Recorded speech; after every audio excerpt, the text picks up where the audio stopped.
Bonjour et bienvenue dans cette présentation consacrée aux amplificateurs opérationnels. Nous allons voir tout d'abord le principe, ensuite quelques montages que l'on appelle stables ou instables, différentes solutions pour réaliser des amplificateurs et quelques solutions de montage à seuil. L'amplificateur opérationnel. L'amplificateur opérationnel est un élément relativement complexe réalisé avec plusieurs dizaines de transistors. C'est un élément qui va traiter les signaux de type analogique par opposition au microcontrôleur qui lui les traite de façon numérique. Ces deux éléments, le microcontrôleur et l'amplificateur opérationnel, sont certainement les circuits les plus utilisés actuellement dans le domaine de l'électronique. Comme il s'agit d'un élément relativement complexe, on se borne à l'analyser de façon globale. C'est-à-dire que l'on demande au fabricant de respecter certains points importants.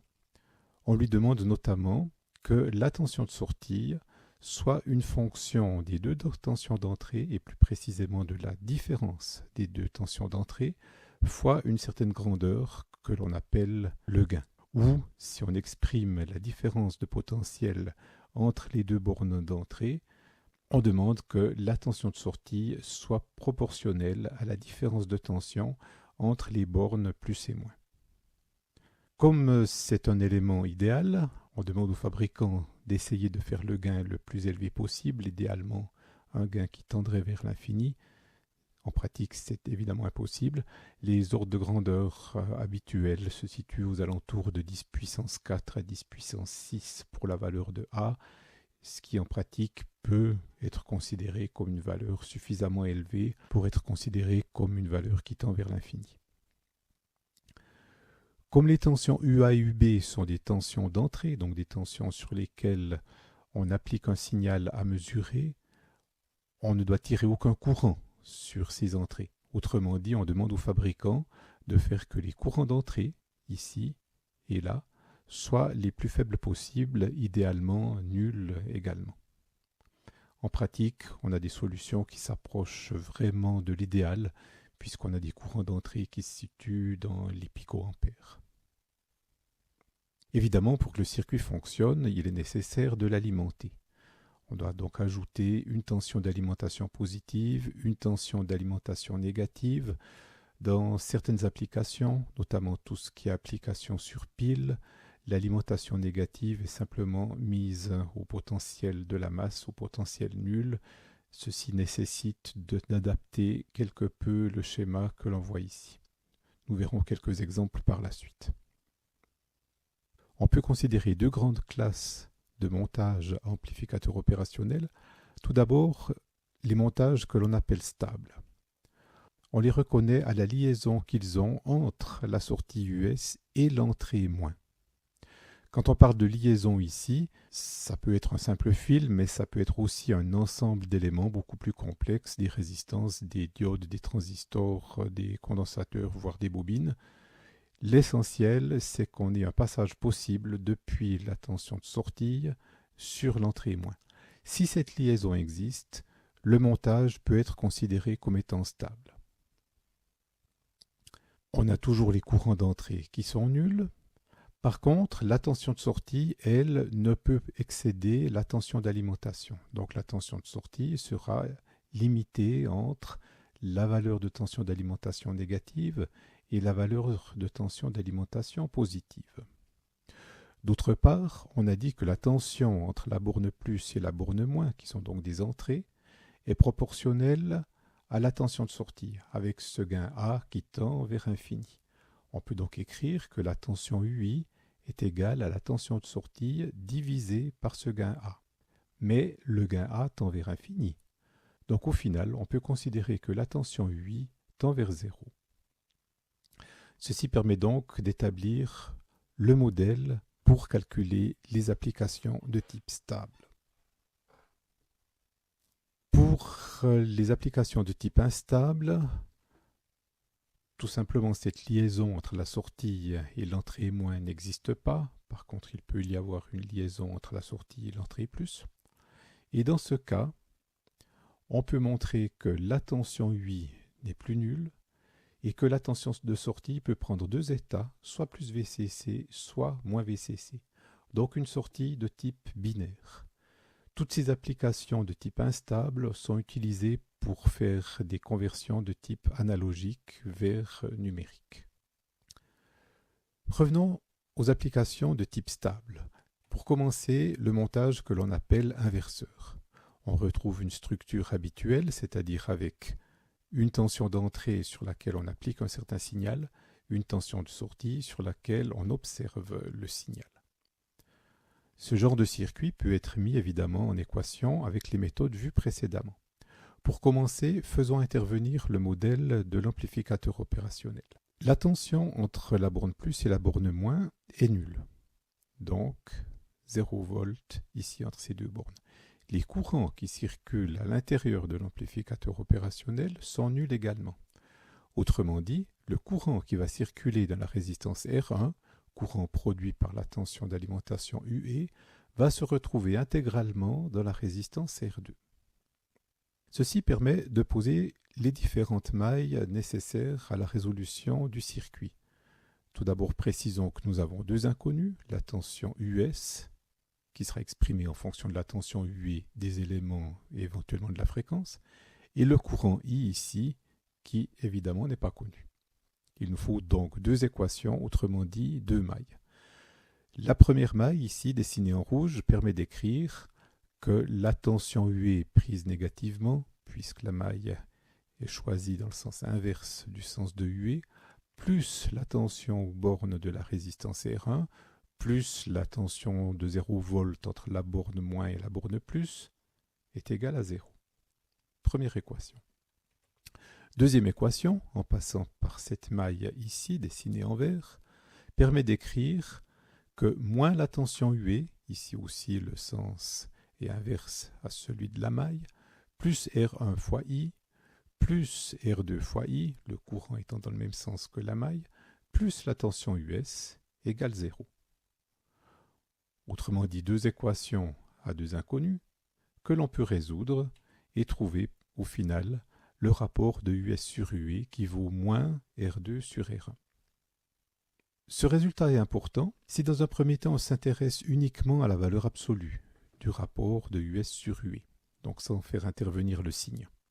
On constate que US et UE sont en proportion comme R2 et R1.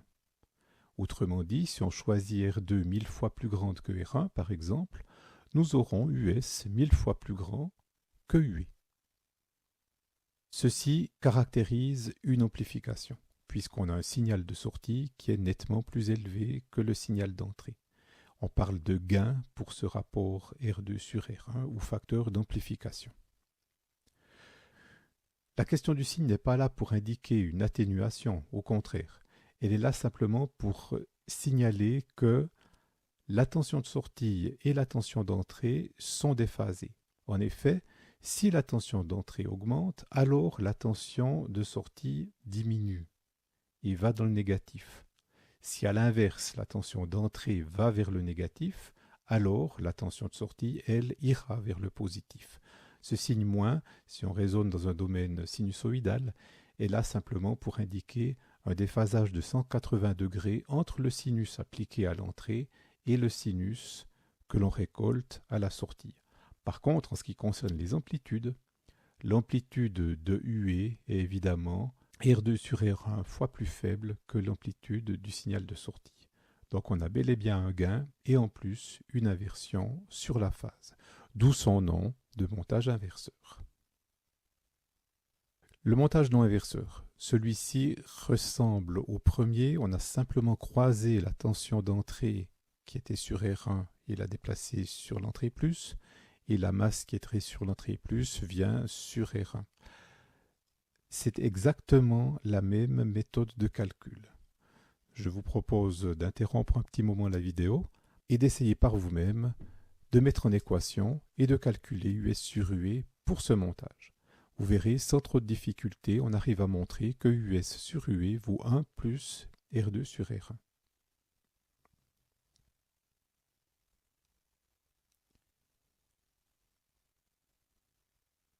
Voilà, j'espère que vous avez réussi à faire l'exercice. Un commentaire sur le résultat. On retrouve ce terme R2 sur R1 qui était présent dans le résultat précédent. Avec cette fois-ci le signe plus, on n'aura donc pas cette inversion de phase comme sur le montage inverseur. Et en plus, cette valeur 1 qui vient s'additionner au gain. Notons qu'en pratique, les gains sont généralement élevés, facilement plus d'une dizaine ou même plus précisément plus d'une centaine. Autrement dit, on peut considérer que le gain du montage inverseur ou du montage non inverseur s'exprime pratiquement toujours comme étant le rapport de R2 sur R1. Ce faisant, on néglige évidemment la valeur de 1 que nous avons ici. Autrement dit, les deux montages permettent d'amplifier avec le même facteur d'amplification. Simplement, l'un va inverser le signal alors que l'autre ne l'inverse pas. Dans la plupart des applications, cette inversion de phase sur le signal ne pose aucun problème. Nous avons dit tout à l'heure que la tension de sortie devait être reliée sur l'entrée moins. Voilà une façon extrêmement simple de le faire. Dans ce cas-là, même pas besoin de mettre le circuit en équation. Il suffit de faire intervenir le modèle, donc dire ici que la tension est nulle. Autrement dit, si nous avons ici le potentiel UE, nous retrouvons ce potentiel UE ici. Autrement dit, le potentiel UE se retrouve sur US. Ce qui permet donc d'écrire que la fonction de transfert US sur UE vaut 1. Ça peut paraître surprenant. Un circuit qui redonne à la sortie exactement la même tension que l'on met à l'entrée, on pourrait se dire après tout, autant mettre un fil qui va faire exactement le même effet. Si on regarde le circuit en détail, c'est vrai sur les tensions, mais ce n'est absolument pas vrai pour les courants. En effet, le courant ici est nul, par définition de l'amplificateur opérationnel. Autrement dit, on a un circuit sur lequel on applique une tension à laquelle on ne tire aucun courant. Donc ici une puissance à l'entrée qui est nulle, puissance qu'elle produit de la tension par le courant.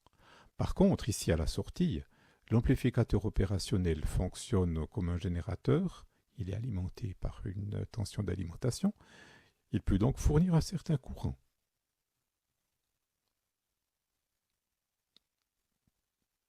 La puissance à la sortie est donc différente de 0. On a donc un montage qui permet de fournir une certaine tension, voire une certaine puissance à la sortie, alors que l'on consomme aucune puissance à l'entrée. On parle généralement d'adaptation d'impédance, c'est-à-dire qu'on cherche à pouvoir mesurer la grandeur d'entrée et obtenir une grandeur à la sortie dont la tension soit l'image de la tension qu'on a à l'entrée. Lorsqu'on souhaite faire un amplificateur, souvent les signaux sur lesquels on va devoir travailler sont des signaux qui présentent une certaine bande de fréquence. Autrement dit, c'est des signaux qui ne vont pas d'une fréquence nulle jusqu'à une fréquence qui tend vers l'infini. On a toujours tout intérêt à adapter la bande de travail de l'amplificateur à la bande du signal. Autrement dit, on a intérêt à couper les basses fréquences et on a intérêt à couper également les hautes fréquences. Ceci se fait en rajoutant ces deux capacités ici, C1 qui va couper les basses fréquences, C2 qui va couper les hautes fréquences. De façon très schématique et en reprenant également ce que nous avons vu précédemment, on peut considérer qu'en continu, C1 est un circuit ouvert, C2 également. Autrement dit, en continu, R1 est complètement dissocié du reste du circuit, donc UE n'intervient absolument pas sur le circuit. Donc US ne dépend pas de UE. Dès que la fréquence augmente et qu'elle atteint une valeur suffisante, C1 peut être considéré comme un court-circuit et on a la tension d'entrée qui vient appliquer sur l'entrée moins. Supposons que ces deux n'interviennent toujours pas. Nous sommes donc avec un montage qui est exactement le montage inverseur que l'on a vu précédemment. Donc le gain s'exprime par moins R2 sur R1. Si la fréquence continue à augmenter, C2 va finir par se comporter comme un court-circuit. Il va devenir donc un court-circuit sur R2. Autrement dit, R2 ici, ou plus précisément l'impédance formée par R2 parallèle avec C2 va tendre vers 0. Autrement dit, US va tendre vers 0 également. Donc en résumé, en basse fréquence, US égale 0. En haute fréquence, US égale 0 également. D'où le nom de montage passe-bande, puisque ce montage n'amplifie que dans une certaine bande de fréquence. Alors on peut calculer ces fréquences. La fréquence minimale est déterminée par la paire R1-C1, avec cette formule ici. La fréquence maximale est déterminée par la paire R2-C2, avec cette formule. En pratique, généralement, la démarche est la suivante. On fixe le gain, ce qui nous permet de déterminer les valeurs de R2 et de R1. Connaissant les valeurs de R2 et de R1, on peut calculer la valeur de C1 et la valeur de C2 pour être sûr que le circuit va amplifier dans la bonne bande de fréquence. Les fréquences minimales et maximales étant généralement connues. Pour donner un exemple, dans le domaine de l'audio, Fmin serait égal à 20 Hz, Fmax serait égal à 20 kHz. Un autre exemple de montage, le convertisseur courant-tension. En réalité, c'est qu'une partie du montage inverseur. On a donc enlevé la valeur de R1 et on entre ici directement avec le courant IE. Le raisonnement que nous avons fait précédemment est évidemment valable. Donc on aura la tension de sortie qui vaut R fois le courant IE. Tout comme avant, on avait la valeur de la tension de sortie qui valait R2 fois le courant I. Le signe moins ici aussi indique que si le courant I est, la tension US va dans le négatif, alors que si le courant I est négatif, la tension US va vers le positif. Ce genre de montage est utilisé, comme son nom l'indique, pour convertir un courant en une tension, donc généralement pour faire des mesures de courant. Un autre montage qui peut être intéressant, celui qui permet d'effectuer une soustraction entre deux signaux. Nous avons les deux tensions d'entrée, U1 et U2, et en mettant en équation le circuit, en résolvant, on peut montrer que la tension US s'exprime simplement par la soustraction de U2 et de U1. C'est donc un circuit qui va effectuer de façon permanente la soustraction de la tension U2 et de la tension U1. Donc à chaque instant, la tension de sortie est l'image de la soustraction de U2 moins U1. Si on change de domaine maintenant, si on passe dans le domaine des montages instables, tout d'abord le comparateur qui se réduit à sa plus simple expression, une nuance au passage, on l'a alimenté ici avec une borne à la masse, puis pas avec une borne à moins VCC comme c'est le cas sur les montages précédents. On a dit que le gain du montage amplificateur opérationnel tout seul est extrêmement grand. On a dit également que la tension de sortie, c'est ce gain fois la tension UI qu'on a ici aux bornes. Autrement dit, si U est légèrement supérieure à cette tension de référence, cette différence de tension est positive, elle va être amplifiée par un facteur énorme, donc US aura tendance à devenir extrêmement grand. US est forcément limité par la tension d'alimentation. Donc US vaudra VCC dès que U dépasse la tension de référence. A l'inverse, si la tension UI, autrement dit si U est inférieure à la tension de référence, la tension de sortie a tendance à aller vers le bas, elle sera limitée par la tension d'alimentation, autrement dit par 0. Donc US vaudra 0 dès que la tension U est inférieure à la tension de référence. C'est donc un montage qui va permettre de comparer la tension U à une tension de référence et de déterminer si on est en dessus ou en dessous de cette valeur de référence. Deux exemples d'application. Un exemple dans le domaine du chauffage. Si la tension U ici est l'image de la température, on peut régler UREF pour que le chauffage s'enclenche dès que la tension U est en dessous d'une certaine valeur et que le chauffage s'éteigne dès que la tension U dépasse une certaine valeur. Un autre exemple dans le domaine numérique, si on souhaite convertir de façon binaire l'écart entre U et la tension de référence, et en codant ceci sur un bit, on peut utiliser ce genre de montage. C'est en fait ce que l'on peut appeler un convertisseur analogique numérique à un seul bit. Un autre montage comparateur est celui-ci. Alors attention, sa structure ressemble énormément au montage inverseur. La grande différence réside ici, dans le branchement de l'amplificateur opérationnel, qui est exactement l'inverse de celui du montage inverseur. On peut montrer que la courbe de transfert US en fonction de UE prend cette allure ici. C'est-à-dire que dès que la tension d'entrée dépasse un certain seuil, appelé V1, la tension de sortie va basculer depuis la valeur négative jusqu'à la valeur positive. Lorsqu'on redescend avec UE, et dès qu'on dépasse la tension moins V1 cette fois-ci, la tension de sortie redescend à la valeur négative. On a donc un cycle d'hystérèse dans le sens que l'évolution de US n'est pas la même lorsqu'on croît les valeurs de UE que lorsqu'on décroît la valeur de UE. Ceci est surtout utilisé dans les montages sur lesquels la tension UE représente un signal sur lequel on a superposé un certain bruit. Prenons de nouveau l'exemple du chauffage de tout à l'heure. Lorsqu'on a la tension qui correspond à la température qui est très très proche de la référence, la tension qui correspond à la température est forcément tachée d'erreur. Donc on risque d'avoir le chauffage qui s'enclenche, se déclenche, ceci de façon aléatoire. C'est généralement pas une très bonne solution au point de vue pratique. On préfère donc utiliser ce genre de montage pour lequel on va devoir attendre de dépasser une certaine valeur avant d'enclencher le chauffage et de descendre en dessous d'une autre valeur pour le déclencher. On peut faire le même montage qui travaille cette fois-ci avec une courbe inversée.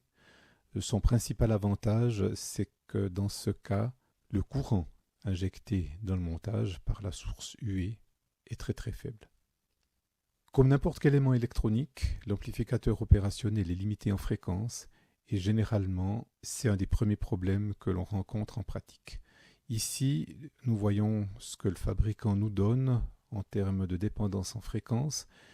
On voit que le gain est très élevé en continu puisqu'on s'approche de 120 dB. 120 dB correspond à un facteur 10 puissance 6, donc 1 million d'amplification, ce qui est énorme.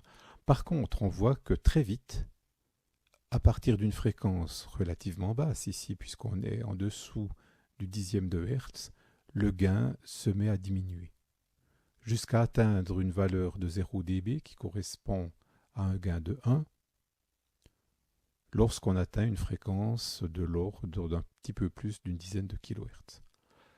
Très concrètement, ça signifie que l'ampli qui correspond à cette courbe ici sera totalement incapable de travailler dans une bande audio qui devrait monter jusqu'à 20 kHz. En effet, il ne présente plus aucun gain, au contraire, il présente même une atténuation à 20 kHz.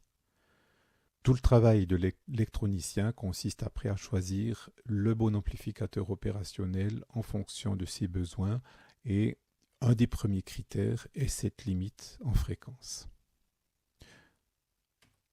D'autres limites, tout d'abord, la tension de sortie ne peut jamais exactement atteindre la tension d'alimentation ou zéro. Elle peut s'en approcher et quand elle peut s'en approcher, on parle d'amplificateur opérationnel high to high en sortie. Autrement dit, high pour signifier la tension d'alimentation. C'est donc un amplificateur opérationnel qui atteint pratiquement le plus VCC et le moins VCC ou le zéro si on a alimenté avec une simple alimentation. On retrouve ce problème sur les entrées. Certains amplificateurs opérationnels n'acceptent pas une tension d'entrée qui s'approche de 0 volt ou de la tension d'alimentation. Les fabricants font des modèles qu'on appelle high to high en entrée et qui supportent véritablement des tensions qui vont jusqu'à la tension d'alimentation négative et jusqu'à la tension d'alimentation positive. Un dernier point qui est généralement important en pratique, qui est un défaut de l'amplificateur opérationnel également, Plutôt que de faire une simple soustraction entre les deux tensions d'entrée, en réalité, il ajoute en plus une composante continue. Une composante continue qui en plus va dépendre de la température. Ce point pose passablement de problèmes en pratique lorsqu'on travaille avec des signaux d'amplitude faible. Dans ce cas, il est conseillé de ne pas amplifier le continu et de choisir des éléments qui sont réalisés spécifiquement pour présenter une faible tension d'offset.